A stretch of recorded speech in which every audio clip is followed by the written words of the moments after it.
에스겔 9장 1절부터 11절까지 제가 읽습니다. 그가 또 큰 소리로 내 귀에 외쳐 가라사대 이 성읍을 관할하는 자들로 각기 살려가는 기계를 손에 들고 나오게 하라 하시기로 내가 본즉 6사람이 북향한 윗문길로 쫓아오는데 각 사람의 손에 살육하는 기계를 잡았고 그 중에 한 사람은 가는 베옷을 입고 허리에 서기관의 먹그릇을 찼더라. 그들이 들어와서 놋 제단 곁에 서더라. 그룹에 머물러 있던 이스라엘 하나님의 영광이 올라 성전 문지방에 이르더니 여호와께서 그 가는 베옷을 입고 서기관의 먹그릇을 찬 사람을 불러 이르시되 너는 예루살렘 성읍 중에 순행하여 그 가운데서 행하는 모든 가증한 일로 인하여 탄식하며 우는 자의 이마에 표하라 하시고 나의 듣는데 또 그 남은 자에게 이르시되 너희는 그 뒤를 쫓아 성읍 중에 순행하며 아껴보지도 말며 긍휼을 베풀지도 말고 쳐서 늙은 자와 젊은 자와 처녀와 어린아이와 부녀를 다 죽이되 이마에 표 있는 자에게는 가까이 말라 내 성소에서 시작할지니라 하시매 그들이 성전 앞에 있는 늙은 자로부터 시작하더라. 그가 또 그들에게 이르시되 너희는 성전을 더럽혀 시체로 모든 뜰에 채우라. 너희는 나가라 하시매 그들이 나가서 성읍 중에서 치더라. 그들이 칠 때에 내가 홀로 있는지라 엎드려 부르짖어 가로되 오호라 주 여호와여 예루살렘을 향하여 분노를 쏟으시오니 이스라엘 남은 자를 모두 멸하려 하시나이까. 그가 내게 이르시되 이스라엘과 유다 족속의 죄악이 심히 중하여 그 땅에 피가 가득하며 그 성읍의 불법이 참나니 이는 그들이 이르기를 여호와께서 이 땅을 버리셨으며 보지 아니하신다 함이라. 그러므로 내가 그들을 아껴보지 아니하며 긍휼을 베풀지 아니하고 그 행위대로 그 머리에 갚으리라 하시더라. 가는 베옷을 입고 허리에 먹그릇을 찬 사람이 복명하여 가로되 주께서 내게 명하신 대로 내가 준행하였나이다 하더라. 아멘. 하나님께서 에스겔 선지자에게 계속하여 하시는 말씀입니다. 앞에 8장에서는 구체적으로 이 예루살렘에 있는 성전, 거기에서 벌어지는 우상 숭배로부터 성전 북문 곁에 또 어귀에서 벌어지는 우상 숭배에 이르기까지 실제적으로 예루살렘에 살고 있는 나아가 하나님의 거룩한 성전에서 벌어지며 성전이 있는 곳에서 벌어지는 심각한 하나님의 백성이라고 일컬어지는 사람들의 우상 숭배와 잘못 어그러지는 패역 가증한 일들에 대하여 에스겔 선지자에게 하나님께서 보여주셨습니다. 그리고 이제 9장에서는 하나님께서 그의 6 천사들을 향하여서 나오게 하셔서 이 6 천사들이 살육하는 기계를 가졌다. 그리고 그 중에 한 사람, 한 천사의 손에는 베옷을 입었는데 허리에 먹그릇을 차고 있다. 이러면서 9장에 이러한 심판이 도래하면서 심판을 행하라고 하실 때에 서기관의 먹그릇을 찬 사람에게 이마에다가 인을 쳐라 그런 말씀을 하십니다. 그래서 일단은 9장에서 핵심적인 말씀은 반복되는 말씀이죠. 실제로 지난번 시간에 8장 18절을 자세히 언급하고 지나가지는 않았습니다. 8장 18절 말씀하고 계속하여 반복되는 말씀이 나옵니다. 에스겔 8장 18절을 제가 읽어보겠습니다. 그러므로 나도 분노로 갚아 아껴보지 아니하며 긍휼을 베풀지도 아니하리니 그들이 큰 소리로 내 귀에 부르짖을지라도 내가 듣지 아니하리라. 아껴보지 않고 긍휼을 베풀지도 않겠다. 그렇게 말씀하십니다. 9장에서도 일단은 그 구절부터 봐야 되겠네요. 9장 5절 나의 듣는데 또 남은 자에게 이르시되 너희는 그 뒤를 쫓아. 그러니까 지금 천사 6이 있어가지고 그 중에 한 천사가 서기관의 먹그릇을 차는 이야기가 9장 2절 하반절에 나옵니다. 그러면서 남은 자는 5이겠죠 아마도. 그러면은 너희는 그 뒤를 쫓아서 먼저 서기관의 먹그릇 찬 그 서기관에게 하나님께서 그 모든 가증한 일로 인하여 탄식하며 우는 자의 이마에 표하라. 이것이 요한계시록 7장에도 이런 일이 있죠. 역사는 계속 반복되어져 갑니다. 요한계시록 7장의 대환란의 그런 시대 때도 이마에 표하는 일이 있습니다. 이때도 지금 이마에 표하는 것이 있습니다. 그것에 대한 이야기는 조금 이따가 또 자세하게 또 해볼 거고, 그렇게 해서 이마에 표하라. 그리고 표한 그 천사를 따라서 이제 나머지가 가면서 그들에게 하나님께서 성읍 중에 순행하며, 순행은 돌아다니면서 그 말입니다. 돌아다니며 9장 5절 중간에 순행하며 아껴보지도 말며 긍휼을 베풀지도 말고 쳐라. 지금 8장 18절의 말씀이 반복되지요. 늙은 자와 젊은 자와 처녀와 어린아이와 부녀를 다 죽이되 이마에 표 있는 자에게는 가까이 말라. 우리가 하나님의 신비는 다 이해할 수 없습니다. 하나님의 신비는 다 이해할 수 없고 하나님께서 역사하시는 건 다 이해할 수 없습니다.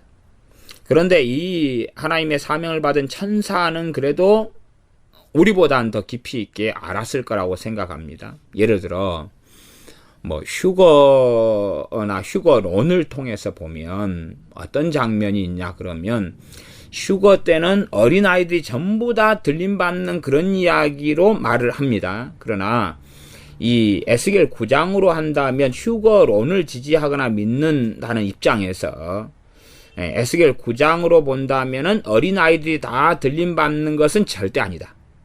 그런 걸 알 수가 있습니다. 왜냐하면 이마에 표를 받는 사람, 그렇게 하나님 인정하시는 사람이 휴거된다 이렇게 이야기한다면은 여기서는 지금 9장 6절에는 그런 식이 맞다면 어린아이에게는 심판이 안 임해야 되는 거예요. 나아가서 모든 어린아이는 이마의 표를 받아야 됩니다. 심지어 그러면 엄마 뱃속에 태아로 있다. 그래서 임신 한 8개월 됐다. 그러면 엄마가 이마의 표를 안 받았어요. 그리고 엄마가 죽임 당하는데 엄마 태중에 있는 8개월짜리는 이마의 표를 받아가지고 살아남는 일이 있겠느냐 그 말입니다. 없겠지요. 존재 자체가 태중에 있는 8개월 된 애는 존재가 틀린 애지요. 그러나 엄마가 죽는데 애가 살 수는 없는 거죠. 어린아이들도 죽이라 그럽니다. 9장 6절에 보면 늙은 자나 젊은 자와 처녀와 어린아이와 부녀를 다 죽이라.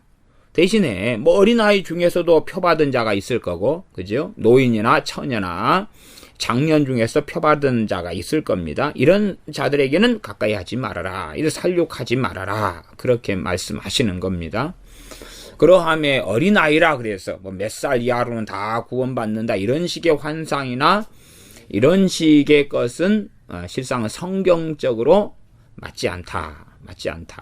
그래서 성경을 이렇게 전체적으로 봐야지만이 무엇은 맞고 무엇은 틀리고 무엇은 가능한 해석의 범주 속에 들어가고 하는 것들이 나오게 되어집니다.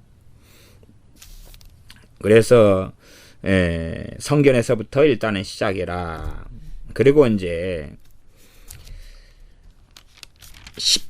10절이죠. 10절. 9장 10절. 그러므로 내가 그들을 아껴보지 아니하며 긍휼을 베풀지 아니하고 그 행위대로 그 머리에 갚으리라. 그 행위대로 그 머리에 갚으리라는 말씀은 그 앞에서도 계속 반복됐던 말씀이었습니다. 그래서 이 8장의 주제를 그 주제로 제가 설교 제목을 정하기도 했습니다. 8장의 전체 말씀이 이 말씀이기 때문에 9장에는 반복되고 그러면서 9장 10절에 있는 대로 내가 그들을 아껴보지 아니하며 긍휼을 베푸지도 아니하겠다. 이렇게 말씀하시는 분이 누구시냐 그러면 사랑이신 하나님이십니다. 하나님은 사랑이시라 요한일서 말씀하신 대로 하나님은 사랑이시니 하나님이 그렇게 행하시는 것입니다. 그러니까 사람들이 생각하는 사랑은 뭡니까? 무한한 사랑이에요. 아무도 지옥에 안 보내는 사랑이고 결국은 마귀까지도 구원하는 그런 사랑이지요. 혹은 악인을 지옥으로 심판하지 않고 심판한다 그래도 잠깐 동안 고생한 다음에 회개하고 후회하면 봐주는 그런 식의 종교 자유주의나 마음대로 성경을 자의적으로 해석하고 하나님에 대하여 비틀어버리는 그런 사람들이 현 시대에는 아주 많이 있는 시대가 되었습니다. 그러나 사랑이신 이 하나님의 행하시는 말씀은 불변하며 또한 이 말씀하시는 하나님께서 어떤 분이신가 하는 것을 우리는 엿볼 수가 있습니다. 성경 몇 구절을 가지고 혹은 성경 몇 구절을 통해서 자기 마음대로 하나님을 그 몇 구절에 근거해서 자기 이해와 자기 스타일로 하나님을 만들어내는 사람들이 아주 많습니다. 심지어 요즘 시대에는 우리 주 예수님을 예스맨으로 만들어가지고 주님께서 무조건 그래 괜찮아 좋아 알았어 해줄게 도와줄게 그러한 분으로 주님을 만들어서 현 시대 사람들은 우리 주님을 자신의 이용물인 것처럼 얼마든지 사용하고 주님을 경외하고 주님을 정말로 존경하고 주님을 사랑하고 주님께 순종하고 순복하는 것을 배우기보다는 주님을 만만히 여기고 우습게 여기며 자기들이 부탁하면 다 들어줘야 되는 그런 존재로 전락시킨 그런 이상한 믿음을 가진 사람들이 이제는 많은 시대라고 봅니다. 자, 그러면 이제 9장의 핵심적인 것은 뭐냐 하면 긍휼을 베푸지도 말고 아껴보지도 말아라 그런 것입니다. 8장 18절에 그렇게 말씀을 결론적으로 지었고 9장에서도 그것이 반복되어 나오는 것을 확인합니다. 구체적으로 9장 1절부터 살펴보겠습니다. 그가 또 큰 소리로 내 귀에 외쳐 가라사대. 큰 소리로 외쳐 가라사대. 이걸 이제 다른 번역으로서는 그가 하나님께서 외치시는데 그 소리가 내 귀에까지 들렸다 이렇게도 번역을 할 수가 있습니다. 번역이 똑같이 어떤 단어들이 있어도 이렇게도 번역이 되고 저렇게도 번역되는 경우들이 성경에는 종종 등장합니다. 그런 부분의 다양성은 있습니다. 똑같이 우리 한글 말이라 할지라도 그 말 자체가 이렇게도 해석이 되고 저렇게도 해석이 되는 여지가 있는 한국말들도 실상은 많이 있습니다. 국어를 잘 못하는 분들은 이해를 못하시지만 국어를 좀 하시는 분들은 그런 경우들이 많다는 것을 이해합니다. 그렇게 해서 하나님께서 외치는 소리가 선지자의 귀에 들렸다거나 혹은 선지자의 귀에 큰 소리로 외치는 하나님의 소리가 들렸는데 이 성읍을 관할하는 자들로 각기 살육하는 기계를 손에 들고 나오게 하라 하시더라. 성읍을 관할한다. 이 관할한다는 의미가 이제 몇 가지로 해석이 되고 번역이 가능할 겁니다. 그까지는 이제 뭐 통과하고 이런 구절까지 일일이 다루다 보면 한이 없으니까. 네. 그래서 하나님께서 통치권을 맡기셨다거나 혹은 특별히 심판을 행하도록 하나님께서 이렇게 사명을 준 이런 천사들이다 볼 수 있겠습니다. 각기 살육하는 기계를 손에 들고 나오라. 살육하는 기계를 살상 무기다 이렇게 현대식으로 말을 바꿀 수 있습니다. 살육하는 기계 그것이 어떻게 생겼는지 그건 성경이 침묵합니다.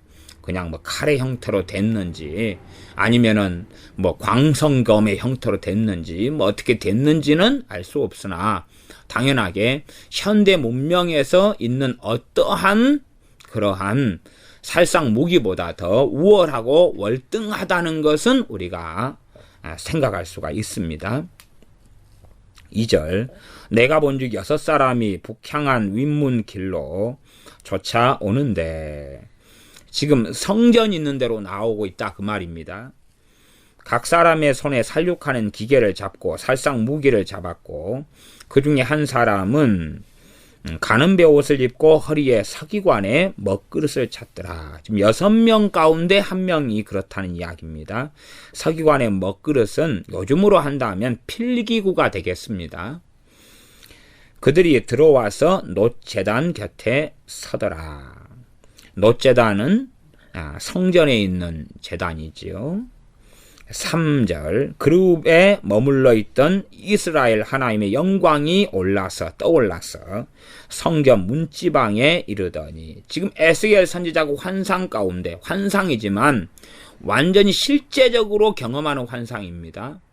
그런 환상 가운데 그룹에 머물러 있던 천사의 그룹이죠. 그 그룹의 천사들에게 머물러 있던 이 그룹들이 주로 여호와의 보좌를 지금 떠받치고 있고, 이런 네 생물에 대한 환상을 에스겔 1장에서 보았습니다. 거기에 머물러 있던 이스라엘 하나님의 영광이 떠올라서 성전 문지방에 이르렀다. 하나님의 영광이 이름을 두신 그곳에 이르더니, 여호와께서 그 가는 베옷을 입고 서기관의 먹그릇을 찬 사람을 불러 이르시되, 6명 가운데 1명을 불렀습니다. 너는 예루살렘 성읍 중에 순행하여 돌아다니면서 그 가운데서 행하는 모든 가증한 일로 인하여 탄식하며 우는 자의 이마에 표하라. 말하자면 의인들이겠죠. 의인들. 하나님 앞에서 교회가 타락하고 사회가 타락하고 하나님 백성이 하나님을 등지고 성전이 더러워지고 제사장이 타락하고 하나님 백성들 하나님을 찾지 않고 우상으로 돌아가고 종교 다원주의로 돌아가고, 그러는 걸 보면서 자기 가족들, 심지어 자녀들, 남편, 아내, 부모, 형제들도 그렇게 되어져 간다 그 말입니다. 그런 가운데 소수들만 그것을 보면서 탄식하며 회개하며 하나님 앞에 엎드려 있겠지요. 그런 사람들의 이마에 표를 해라고 말씀하십니다. 어느 시대든 부흥의 시대가 있었고, 부흥이 쇠락하면서 부흥의 시대가 쇠락할 때 되면 부흥한 시대가 장년이고 노년층이고 중년층이다 그러면, 부흥이 쇠락할 때는 당연히 그 자녀들의 믿음이 쇠락하고 자녀들이 교회를 떠나게 되죠. 그러니까 현 시대의 많은 사람들은 내가 예수님 믿고 기도하니까 내 자녀를 말씀대로 양육하지 않아도 내가 기도만 하면 어떻게 될 것이다. 그렇게 생각하는 사람들은 역사가 돌아갔던 역사의 수레바퀴를 주목해보면 된다는 것입니다. 그러지 다윗이 정말 하나님 앞에 살았기 때문에 다윗의 자녀들이 다 성령 충만하고 다 새 사람이 됐고 다 주님 사랑하고 어디 그러느냐 그 말입니다. 그래서 사람들의 착각은 자기 중심적이기 때문에 야, 내 자식들은 안 그럴 거야. 내 자식들은 결국은 구원받을 거야. 내 자식들은 결국은 천국에 갈 거야. 그렇게 망상 속에 사는 것을 굉장히 좋아합니다. 왜? 그렇게 생각해야지 위로를 받을 거거든요. 자기는 먼저 죽더라도 자녀들은 다 나중에 회개하고 주님 만나고 구원받고 천국에서 볼 수 있을 거야. 하지만 그건 망상이다 그 말입니다. 그런 망상들을 사실은 모든 시대의 사람들, 시대에 믿는 사람들이 가지고 있었지요. 그러나 그건 망상인 걸로 증명이 되었습니다. 지금 한국교회의 많은 부모들이 가지고 있는 망상도 반드시 증명이 될 겁니다. 그것은 많은 부모들이 살아있을 때 증명될 겁니다. 살아있을 때.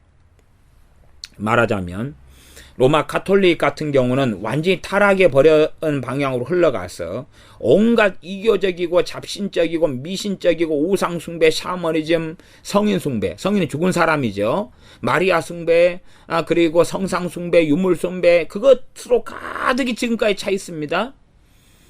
그렇게 되니까 가톨릭 인구는 별로 줄어들지 않는다, 그렇게도 말할 수 있습니다.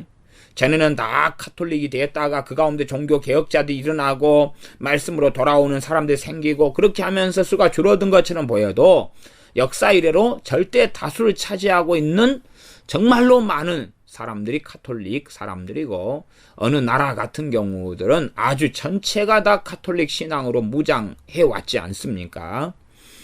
그렇게 되어져 왔는데 그들은 잘못된 신앙이 있기 때문에 오히려 그 규모와 숫자가 줄어들지 않지요. 그러면 이제 우리 한국교회가 어느 방향으로 걸어갈 것이냐, 특별히 한국교회 개신교가 어느 방향으로 걸어갈 것이냐 하는 것에 대한 완벽한 답은 없습니다. 완벽한 답은 없어요. 그러나 방향성은 아마 개혁교회들이 쇠락했던 방향성을 걷지 않을까 생각하는데, 그것은 많은 사람들이 교회를 떠나가고 교회의 숫자가 줄어들어가는 거죠. 서구의 유럽 교회들처럼 과거에 몇천 명 찾던 교회가 할머니들 열 서너 명 밖에 안 남는 교회들로 바뀌는 그런 방식으로 가지 않을까. 또 로마 카톨릭의 방향성도 있습니다. 아주 타락해져 버리면 그들은 그 숫자를 계속 유지하고도 있을 수 있죠. 왜? 그걸 유지해야지만 마귀 입장에서는 유리하겠죠. 회심하고 믿는다는 사람을 그런 교회로 집어넣어 버리면 서기관들, 바리새인들이 더 악한 마귀 자식을 만드는 것처럼 그런 방향으로 예수를 믿는 것처럼 했다가 끌고 갈 수 있으니까, 그런 데는 파괴되고 무너지지 않도록 끝까지 마귀는 도와줄 겁니다. 이단들부터 시작해서 미혹하는 많은 단체들은 적극적인 마귀의 협력으로서 소위 말하면 겉으로의 숫자의 증가를 충분히 볼 수 있는 것입니다.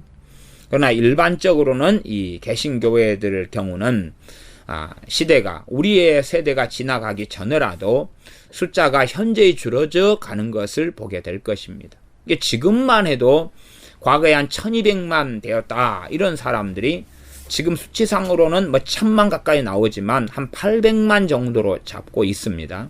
그렇게 1년의 일반적인 통계로서는 수십만 명의 숫자가 교회를 떠나고 줄어들고 있습니다. 죽는 사람들도 있지만은 믿는 사람은 애 안 낳습니까? 죽는 인구하고 애 낳는 인구가 있는데, 그러니까 그걸 떠나서라도 어떤 일은 믿는 사람도 있는데 이런 모든 숫자를 초월해가지고 신앙을 떠나는 사람들이 더 많다는 이야기입니다. 1년에 수십만 명이니까 예를 들어 한 20만 명이다 잡자. 그러면은 10년이 돼야지 200만이 될 거 아닙니까?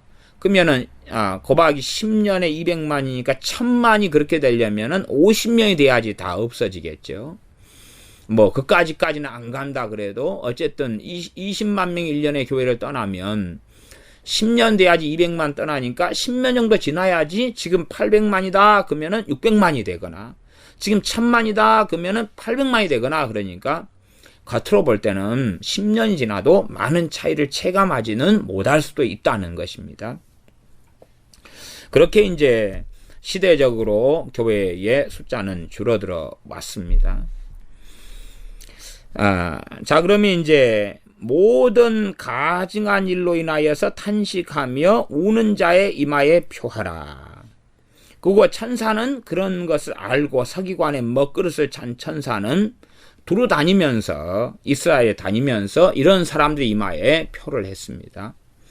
그러면 그 이마에 된 표는 눈에 보이느냐 안 보일 것이냐, 저는 안 보일 거라고 생각합니다.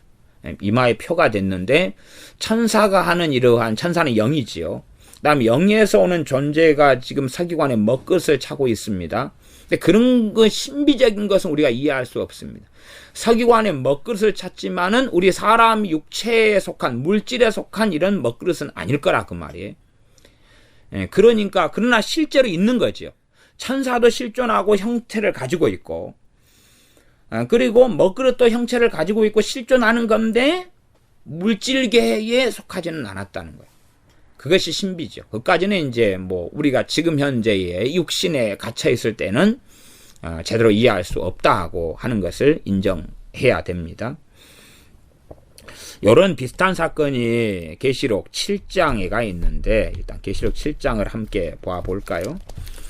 요한계시록 7장입니다. 그래서 항상 우리가 이 요한계시록 같은 경우를 해석을 제대로 하고 큰 문제 없이 요한계시록을 해석하려 그래도 실제로는 요한계시록을 많이 읽어서 되는 문제가 아니고 첫째는 구약 성경들에 좀 능통해야 됩니다.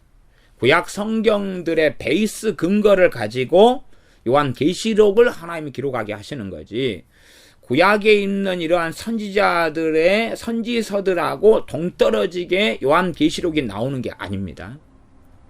그래서 사람들은 요한계시록만 봐가지고 그것만을 가지고서 이렇게 해석하려고 한다면 잘못된 해석들이 아주 많이 나오고 문제가 심각해져 갈 수 있습니다. 그래서 어떤 사람은 내가 하루에 요한계시록을 1독씩 한다 그러는데 그건 별로 좋은 방식이 저는 아니라고 봅니다. 왜냐하면 사람은 성경 읽을 때 자기도 모르게 자꾸만 해석하는 경향을 가지고 있습니다. 그러면 반복해서 읽을수록 자기의 해석하는 경향과 생각과 편견이 점점점 강해진다, 그렇게도 우리가 볼 수 있습니다. 그러니까 요한계시록을 잘 이해하려면 오히려 구약에 있는 선지서들을 깊이 있게 살피고 연구할 때에 이런 것을 이해할 수 있는 바탕과 베이스, 기초가 만들어지지, 초등학교 수학의 기초도 없이 중학교나 고등학교 수학을 하려 그러면 제대로 될 수가 없는 거죠. 정말 중학교, 고등학교 수학을 잘 하려면 초등학교 수학을 통해 기초를 잘 닦아야지 되는 것입니다. 그래서 요한계시록 7장 3절, 2절부터 봐볼까요? 1절부터는 이 네 천사가 나옵니다. 네 천사가 나오고, 이 7장 2절, 또 봄에 다른 천사가 살아계신 하나님의 인을 가지고 해 돋는 데로부터 올라왔어. 하나님의 인이죠. 도장이죠. 이마에 표하는 인입니다. 에스겔서로 한다면 서기관의 먹그릇이 되겠지요. 해 돋는 데서부터 올라와서 땅과 바다를 해롭게 할 권세를 얻은 네 천사를 향하여 큰 소리를 외쳐서, 하늘과 이 땅과 바다를 해롭게 할 권세를 가진 네 천사한테 좀 기다리라고 이야기하는 거죠. 그 다음에 내가 입 맞은 사람 건들지 말라, 이런 거겠죠. 7장 3절 4절 제가 계속 읽습니다. 가라되 우리가 우리 하나님의 종들의 이마에 인치기까지 땅이나 바다나 나무나 해하지 말라 하더라. 왜냐하면 이 하나님의 종들이 아무리 믿음이 좋다 그래도요, 땅이나 바다나 나무가 해하게 되면 그 좋은 믿음을 유지를 못하는 거예요. 좋은 믿음 유지 못하고 주님을 배신하고 떠나고 타락하는 건 여반장 아닙니까? 예를 들어서 어떤 사람이 그렇게 믿음이 좋아도 비참하게 자기 자식이 사고로 죽어버린다면, 그렇다면 그 가운데 그 좋은 믿음을 유지할 사람들은 현 시대는, 자녀가 우상이 된 현 시대는 저는 별로 없다, 그렇게 생각합니다. 실제로 그런 것을 좀 저는 경험하고 봅니다. 어쨌든 신앙 연수가 좀 되니까, 40년은 되니까 이것저것 볼 거 못 볼 거 많이 봤을 것 아닙니까? 과거에 손양훈 목사님 같은 경우야 두 아들 동인 동신이가 공산당에 의해서 죽임을 당할 때에 오히려 하나님께 감사를 드렸었습니다. 그러나 현 시대에 그만한 신앙과 믿음을 가진 사람이 얼마나 있겠습니까? 그렇기 때문에 요한계시록 7장 3절의 순서는 참 중요하기도 합니다. 땅이나 바다나 나무나 해하지 말라. 해안게 될 때에 이런 환경적인 비참함과 참담함과 공포와 지진과 심각한 일이 벌어질 때에, 그럴 때에 이제 그걸 당하게 되면 믿음이 좋은 사람이라도 배교하거나 실족하거나 넘어지는 일들은 많습니다. 요즘 실제로 시대에 제가 그렇게 믿음 좋은 아가씨들이 안 믿는 남편 만나가지고 신앙생활 안 하고 교회도 안 나오고 제사 지내고 우상 숭배하고 심지어 불교 신자가 돼버리는 일까지도 저는 보았습니다.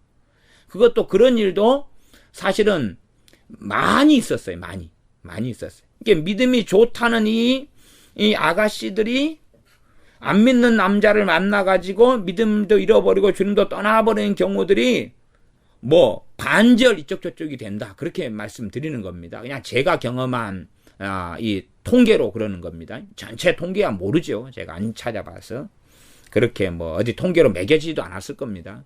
근데 제가 경험한 것만 해도 반절이 쭉쭉 될 정도로 그렇게 실제로 믿음이 처녀 때 좋다, 기도 생활 좀 한다는 사람이 바른 믿음을 가지고 끝까지 살아가는 경우도 드물고, 그 다음에 이 사랑에 빠지는 것은 뭐 어떻게 되든지 간에 정말로 믿음이 좋은 사람들은 안 믿는 사람하고는 사랑에 안 빠져야 되는데, 또한 실제로는 안 그렇더라 그 말이. 실제로는 안 그렇더라. 교만이 있었을까요? 자기는 회개시킬 수 있다고 생각했을까요? 뭐 기타 등등이겠지만 어쨌든 간에 그렇게 해서 심지어는 믿는 남편하고 결혼한 다음에 시부모님의 이런 우상숭배 제사를 드리라는 그러한 억압을 받으면서 그리 빠지고 믿음을 잃어버리는 사람들도 있다라는 것입니다. 그래서 먼저는 하나님의 종들의 이마에 인을 칠 때까지는 땅이나 바다나 나무나 해하지 말아라. 최소한 저는 이 인이라는 것이 특별한 기능을 한다. 말하자면 우리가 뭐 방어막이 있다, 우리를 지키는 방어막이 있다, 그럼 이런 구실을 한다고 저는 봅니다. 그래서 인을 맞은 다음에 그 다음에 이제 뭐 순교를 당할 수도 있고, 순교를 안 당한다 그런 이야기는 아닙니다. 순교를 당할 수도 있으나 그 인이라는 것이 특별한 기능과 작용을 해서 그 시점으로서 믿는 사람들을 하나님의 특별한 은총을 통하여 믿음을 지키는, 땅에 지진이 일어나고 바다가 막 피가 되고 비참한 일이 벌어지고 섬들이 다 침몰되고 떠나가고 나무가 다 불에 타고 이런 비참한 환경 가운데도 잘 먹고 잘 살고 건강하고 그런 이야기는 아니고, 그까지는 저는 그렇게 보지는 않습니다. 왜 대환란의 시대인데 그게 말이 안 되는 이야기죠. 그래서 그 인을 맞은 사람들이 이제 최소한 그들의 신앙은 보존되게 해주신다, 이렇게 저는 이해합니다. 7장 4절, 내가 인 맞은 자의 수를 들으니 이스라엘 자손의 각 지파 중에서 인 맞은 자들이 14만 4천 명이다. 그리고 이 14만 4천에 대한 것이 7장 5절부터 8절까지 그렇게 나와 있습니다. 물론 14만 4천은 7장만이 아니라 그 다음에도 나와 있고 그러합니다. 이렇게 이제 인을 치시는 경우는 이미 구약시대 이 예루살렘에 대한 하나님의 심판 때에도 있었던 사건이다. 그러니까 인을 치는 경우나 심판하시는 것 다 심판에 속한 일인데, 하나님의 심판은 어떤 시대를 막론하고 계속 있다는 것을 알아야 됩니다. 당연하게 영원한 심판, 주님께서 이 땅에 오셔가지고 그분의 보좌에서 하는 백보자 심판이 마지막 최종의 심판은 아직 아무도 받은 사람은 없습니다. 그러나 이 땅에서 하나님의 심판은 명백하고, 심지어 각 개인에 대한 심판이나 나라와 민족에 대한 심판들을 하나님은 때마다 하나님의 주권적으로 행하시는 것은 꼭 알고 있어야 됩니다. 나아가서 하나님의 심판을 우리가 다 이해하지 못하는 측면도 악인의 형통같이 악인이 더 잘 되고 더 잘 먹고 더 잘 마시고 살다가 건강하고 평안하게 죽는 경우들도 있다. 그리고 성경에 그것을 명시해 놓은 경우들만 해도 여러 번 있습니다. 그것도 하나님의 또한 심판의 또 다른 방식이 될 겁니다. 그런 것까지는 우리는 다 이해하지 못합니다. 성경에 나오는 하나님의 심판의 내용과 양상과 방식들에 대하여 하나님은 이렇게 이 땅을 지금도 통치하고 심판하시는 하나님이시다는 것까지는 꼭 사람들이 기억하고 알고 있어야 됩니다. 그래서 9장 4절은 다시 하반절 반복하면, 그 가운데 예루살렘 성읍 중에서 그 가운데서 모든 가증한 일로 인하여 탄식하며 우는 자의 이마에 표하라. 우상숭배나 하나님을 등지는 것, 죄악 속의 사회나 같은 민족이나, 말하자면 지금 우리로 한다면 우리 교회나 함께 믿었던 사람들이나 전체가 다 빠지고 하는 것에 대하여 탄식하며 우는 자의 이마에 표하라. 그렇다면 이러한 사람들의 힘으로서는 잘못되고 잘못된 길로 흘러가는 그것을 되돌이킬 수 없었다는 것을 알 수가 있습니다. 앞에 보시면은 8장 같은 데서는 이스라엘 족속의 장로 중에 70명이 지금 이 어느 우상 숭배하는 이 성전에 있는 어느 방에 들어가 가지고 그들이 우상을 숭배하지 않습니까? 거기에 사반의 아들 야사느냐도 들어가 있어 가지고 함께 그렇게 행할 정도로 심각하게, 심지어 성전 제단이 있었던 그곳에서는 이 25명이 이 동방 태양에게 향하여서 단체로 여호와의 전 성전을 등지고 경배하고 있는 그러한 것도 8장 이 16절에 나와 있다 그 말이죠.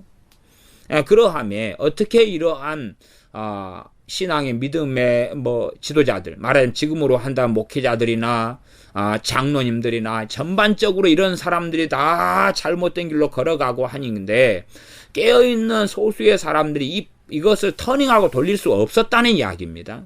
바꿀 수 없는 거죠. 이렇게 흘러가는 건 이런 사람들이 중보기도로 바꿀 수 있다. 그것은 뭘 몰라도 한참 모르는 이야기입니다. 그런 걸로 바꾸면은 다니엘이나 에스겔 선지자가 중보기도로 바꿔버리죠. 바꿔버리지 뭐라고 하나님의 말씀 오히려 대언을 하냐 그 말이에요. 하나님 이렇게 말씀하지 마십시오. 제가 중보기도 해가지고 이런 일이 안 벌어지게 다 가로막아 서버릴랍니다. 하나님을 가로막아 서가지고 못하게 하랍니다. 성경에 하나님을 나로 가로막을 사람을 찾는다는 것은 자기들이 마음대로 이렇게 쓰는 구절 내용이 아닙니다. 그 성경 본문을 잘 확인하셔야 돼. 앞뒤를 잘 확인하셔가지고 잘 해석해야 되지. 자기 입맛대로 해가지고 말하자면 9장 1절 2절에 6 천사가 와서 살육하는 기계를 가지고 이제 죽이기 시작하는데 이걸 내가 가로막으렵니다. 그렇게 해가지고 가로막아 지겠느냐는 것입니다. 그건 불가능한 이야기입니다. 5절은 이마에 표하라. 그 다음에 나의 듣는데 또 그 남은 자에게 이르시되 너희는 그 뒤를 쫓아서 앞에 서기관의 먹그릇을 찬 이러한 가는 베옷을 입은 그 천사의 뒤를 쫓아가지고 인친 그 사람들을 제외하고는 성읍 중에 순행하며 돌아다니면서 아껴보지도 말고 긍휼을 베풀지도 말고 쳐서 늙은 자와 젊은 자와 처녀와 어린아이와 부녀를 다 죽이라. 이게 어린아이까지도 왜 죽입니까? 이늘을 안 맞은 어린아이는 죽이는 거예요. 이건 우리가 다 이해할 수 없는 것입니다. 그러나 시대가 악해질수록 어린아이라 할지라도 얼마나 완악하고 강팍한지는 우리가 압니다. 이마트, 롯데마트 같은 데 가면은 꼬맹이들 또 자기가 원하는 것을 안 사준다고 막 뒤집어져 울고 뒹굴고 소리 지르고 자기 마음대로 꼬마들 3살짜리 4살짜리 자기 정욕대로 악해지고 강팍해져 가지고 행하는 그런 일들을 요즘 시대에는 자주 볼 수 있는 상황입니다. 어린아이와 부녀를 다 죽이라. 각기 자기 죄로 인하여 죽는다는 것이 심판받는다는 것이 에스겔서의 핵심 메시지 중에 속하여 있습니다. 어린아이까지도 부녀와 다 죽이되 이마에 표 있는 자에게는 가까이 말라. 내 성소에서 시작할지니라 하시매. 이 남은 천사들은 이마에 표가 있는지 없는지가 보이는 거죠. 표를 쳤으니까 그게 보이는 거지만 사람의 눈으로는 이게 보이지 않을 겁니다. 그들이 성전 앞에 있는 늙은 자로부터 시작하더라. 그가 또 그들에게 이르시되, 하나님께서 말씀하시는 겁니다. 너희는 성전을 더럽혀 시체로 모든 뜰에 채우라. 하나님의 이름으로 일컬어지는 하나님의 성전인데 하나님께서 이 성전을 더럽히라고 말씀하십니다. 하나님께서 친히 하시는 말씀이 내 성소 내 성전을 더럽히라. 왜냐하면 하나님께서 심판하실 때에 성전부터 심판하겠다는 것입니다.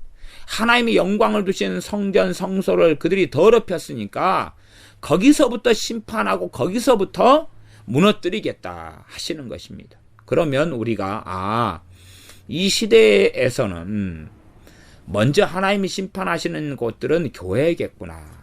교회를 심판하시면 교회를 더럽히겠죠.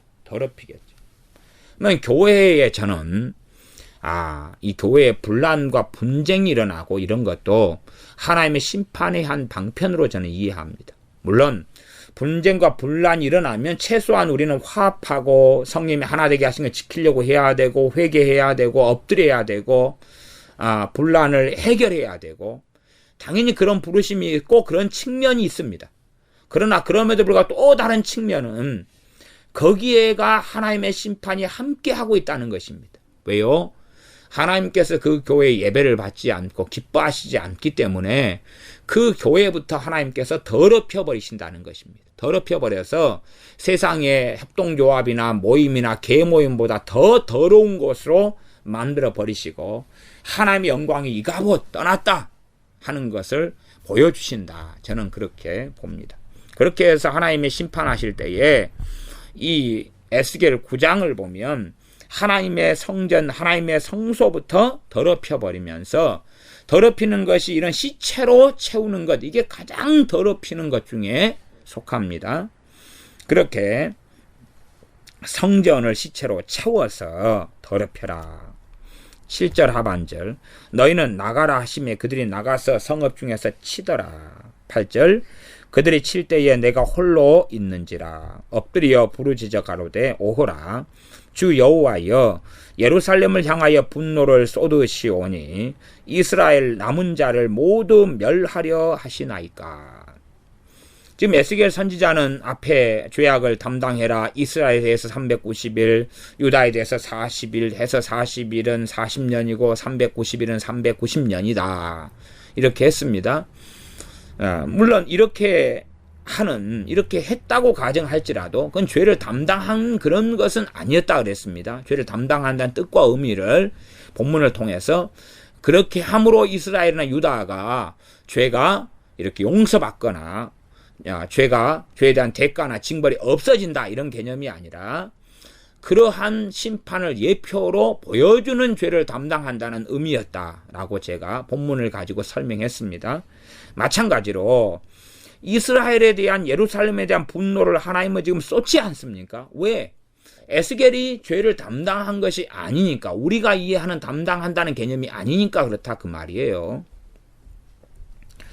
그런 의미에서 기도하는 하이드나 뭐 이런 식의 내용은 잘못된 사상, 잘못된 미혹 속에 빠져든 사람이라는 것을 말씀합니다. 너가 이렇게 금식하고 고행을 하고 이러면서 너가 중보기도하는 저 민족, 저 나라, 저 부족의 죄를 너가 담당하는 거다. 그러므로 너가 고통을 이렇게 받으니까 저들이 구원받을 것이다. 이런 음성들을 기도하는 하이드가 들었다 그 말이에요. 그리고 그걸 전파하고 가르쳤는데 그런 것은 미혹이고 성경하고 어긋난 이야기다 그 말입니다. 그래서 이스라엘의 남은 자를 모두 멸하려 하시나이까. 그리고 하나님께 탄식하면서 하나님의 긍휼을 구하는 간구와 청원을 에스겔 선지자가 합니다. 9장 9절, 그가 내게 이르시되 이스라엘과 유다 족속의 죄악이 심히 중하여 그 땅에 피가 가득하며 그 성읍에 불법이 참나니 이는 그들이 이르기를 여호와께서 이 땅을 버리셨으며 보지 아니하신다 함이라. 앞에도 지금 그 말씀이 나와 있었습니다. 그 앞에서도 이들이 뭐라고 주장하고 말하냐 그러면 여호와께서 이 땅을 버리셨다. 그리고 보지 아니하신다. 사실은 자기의 성읍에 불법이 가득 차는 인생과 삶을 사니까 하나님과 같은 길을 걸어갈 수 없고 하나님의 돌보심과 은혜와 복을 받을 수 없는 거지요. 그러면서 자기들의 죄악을 자기들이 돌이켜가지고 회개하기보다는 자기들이 어떻게 살아도 하나님은 자기들을 돌봐줘야 되고 자기들이 마음대로 살아도 하나님께서는 자기들에게 복을 줘야 된다는 가치관을 가지고 있는 거예요. 자기들은 하나님을 믿으니까. 이 시대의 교회들에 믿는 사람들도 많이 이런 가치관을 가진 사람이 많습니다. 자기들의 소위 자기들의 행동은 돌아보지 않고 나 예배 드리고 있어, 나 기도하고 있어, 나 때마다 주여 하고 있고 뭐 주정헌금 좀 내고 있잖아. 이게 요즘 시대에는 사실은 11조를 내는 사람들조차도 굉장히 많이 줄어들고 있는 세태를 우리는 확인합니다. 우리의 행동과 삶 속에서 나는 그냥 믿어, 나는 믿어, 예배 드려, 주일날 가서 예배 드리고 나는 믿고 있어. 그러나 나머지 6일 동안의 생활과 삶에서는 별로 안 믿는 사람하고 구별된 삶도 아니고 정말 하나님을 경외하는 삶도 아니고 말씀을 따라 살아가는 삶도 아니고 하나님 최우선주의의 삶도 아닌 그런 삶을 살면서 나는 그래도 믿으니까 하나님은 내 자식들을 구원해야 되고 돌봐야 되고 복을 줘야 되고 은혜를 주셔야 돼. 라는 식의 생각을 가지고 있으나 하나님은 그런 생각에 동의하시거나 찬성하시지 않습니다. 그러니 실제로 이들은 느끼는 것은 여호와께서 이 땅을 버리셨으며 보지 아니하신다. 이걸 느끼는 거죠. 이게 여호와께서 이 땅을 버리셨다. 이렇게 느끼니까 이 사람들은 우상을 찾고 우상을 숭배하고 잘못된 방향으로 끊임없이 이들은 달려가는 것입니다. 하나님이 우리를 버리셨으니까 우리는 우상을 찾고 태양신을 찾고 그리 절하면서 부력을 갖다 쓰는 것이 합당하고 옳다. 이런 주장을 하는 거죠. 그러니까 자기들의 죄악상은 생각하지 않고 우리는 하나님 사랑하는데 우리는 하나님을 잘 섬기는데 하나님이 우리 버리셨으니까 우리가 이렇게 해도 우리는 무지하고 불법이요. 다시 말하면 많은 사람들이 하나님을 믿는다고 하지만 그들은 인생과 삶 속에서 열매를 거두지 못할 겁니다.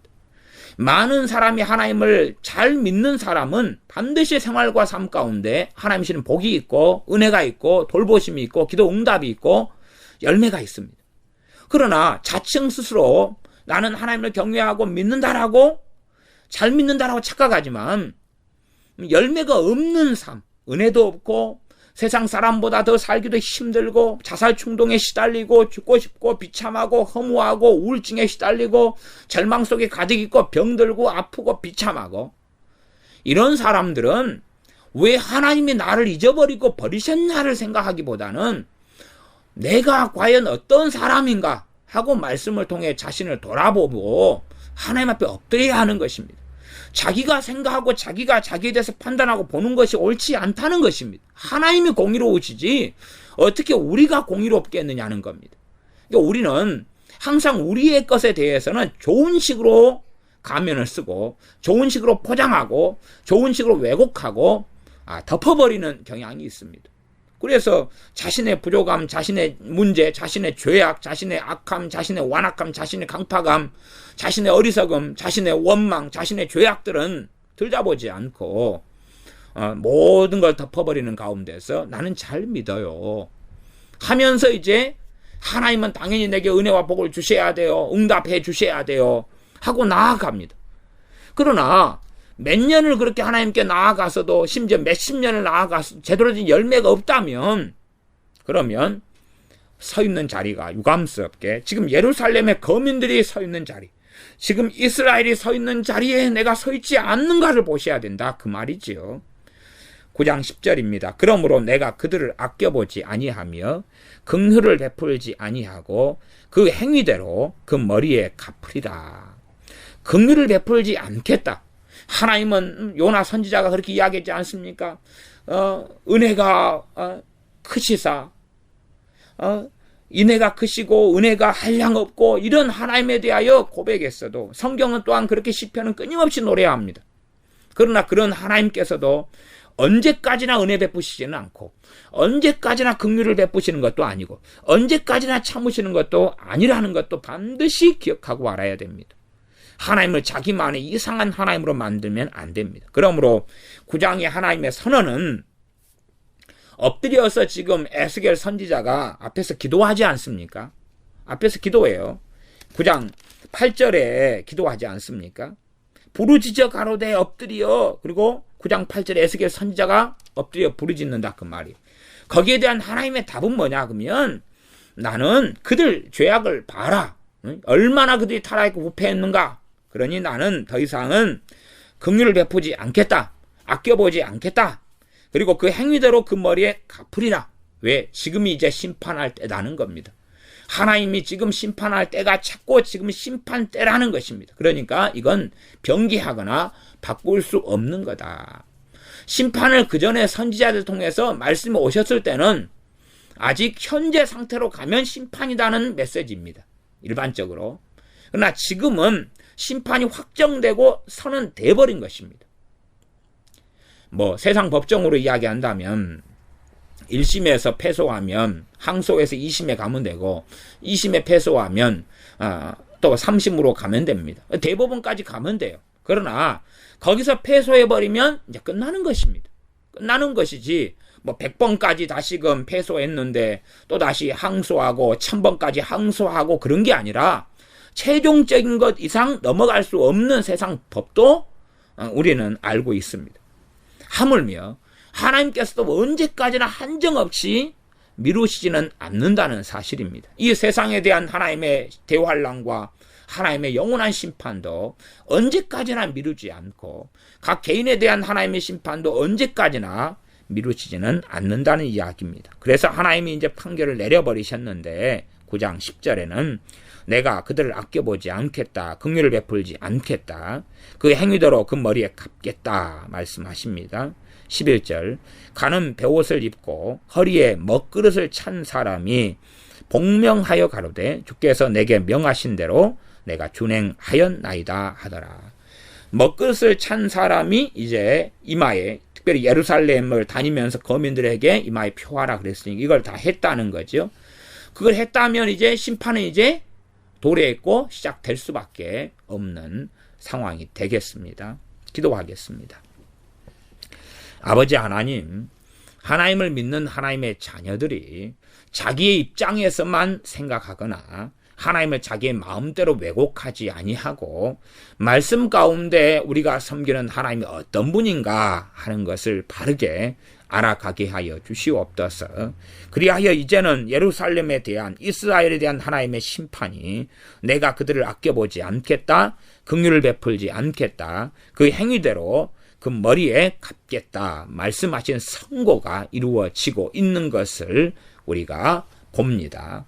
그러므로 우리 교회가 또한 한국 교회가 또한 전 세계 하나님을 섬기는 우리 교회 믿는 이들이 정신을 차리고 근신하여 주님 앞에 바른 인생과 삶을 살도록 은혜와 복을 주시되 특별히 예배하는 우리들에게 그런 은혜를 주셔서 하나님 앞에서 정말 하나님의 공의로우심 앞에 우리가 엎드리며 하나님을 경외하는 것을 배우고 예배하는 것을 배우고 우리를 돌아보며 죄에 대하여 통곡하며 자복하며 회개하며 가슴을 치는 그러한 삶과 그러한 것을 배우게 하셔서 우리가 주님 앞에 볼 때에 정말로 하나님께서 우리를 버리셨으며 하는 고백이 아니라 하나님께서 우리와 함께 하시며 돌봐주셔서 너무나 감사합니다 하는 찬양이 나오는 그런 사람들이 되게 하여 주시옵소서. 예수님의 이름으로 기도하옵나이다. 아멘.